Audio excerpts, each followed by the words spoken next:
नमस्कार विद्यार्थी मित्रांनो, स्वागत आहे आपल्या यूट्यूब चॅनल ज्याचं नाव आहे मोहित मोटिवेटेड एक्झाम चॅनल। आज आपण बघणार आहोत शिक्षक अभियोग्यता बुद्धिमत्ता चाचणी परीक्षेच्या निकालाबद्दल आलेली एक नवीन माहिती। ती माहिती कोणती याची तर मग सुरुवात करूया व्हिडिओला। शिक्षक अभियोग्यता बुद्धिमत्ता चाचणी परीक्षेचा निकाल आज 6,319 विद्यार्थ्यांचा निकाल राखीव। राज्य परीक्षा परिषदेची माहिती।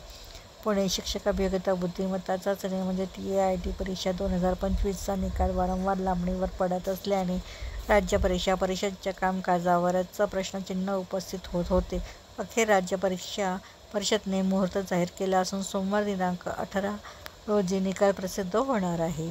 त्याचवेळी तब्बल 6,319 विद्यार्थ्यांचा निकाल राखीव ठेवण्यात येईल असेही आयुक्त अनुराधा ओक यांनी स्पष्ट केले।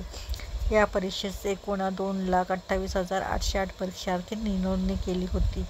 यातील अनेक विद्यार्थी अंतिम वर्षाची परीक्षा दिलेली होती, त्यांचा निकाल येणे बाकीचे होते। या विद्यार्थ्यांनी निकालानंतर 1 महिन्याच्या आत गुणपत्रक सादर करावे असे परीक्षा परिषदेने सांगितले होते।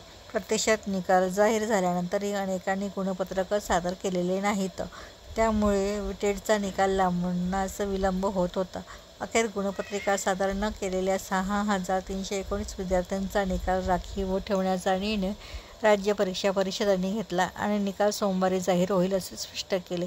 टेट प्रविष्ट विद्यार्थ्यांपैकी 15,756 विद्यार्थी बेड परीक्षेचे अपियर आणि 1,342 विद्यार्थी DLED परीक्षेचे अपियर आहेत। त्यातील बेड परीक्षेचे 9,952 आणि DLED परीक्षेचे 827 असे एकूण 10,779 अपियर विद्यार्थ्यांची गुरुवारी अखेर माहिती दिली आहे।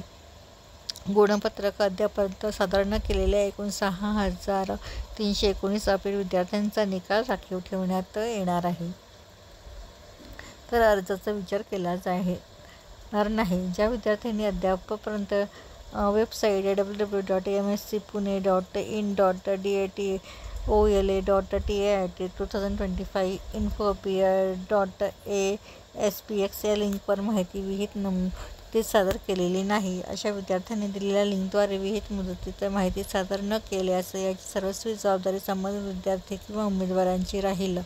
त्यानंतर आलेल्या कोणत्याही प्रकारच्या विनंती अर्जाचा विचार केला जाणार नाही, याची सर्वांनी नोंद घ्यावी असे स्पष्ट करण्यात आलेही आहे। तर ही शिक्षक अभियोग्यता बुद्धिमत्ता चाचणी परीक्षेच्या निकालाबद्दल आलेली एक नवीन अपडेट। अशाच नवीन अपडेट बघण्यासाठी व्हिडिओला लाईक करा, कमेंट्स करा, जास्तीत जास्त व्हिडिओ शेअर करा आणि नवीन अपडेट बघण्यासाठी चॅनलला सबस्क्राईब करायला विसरू नका।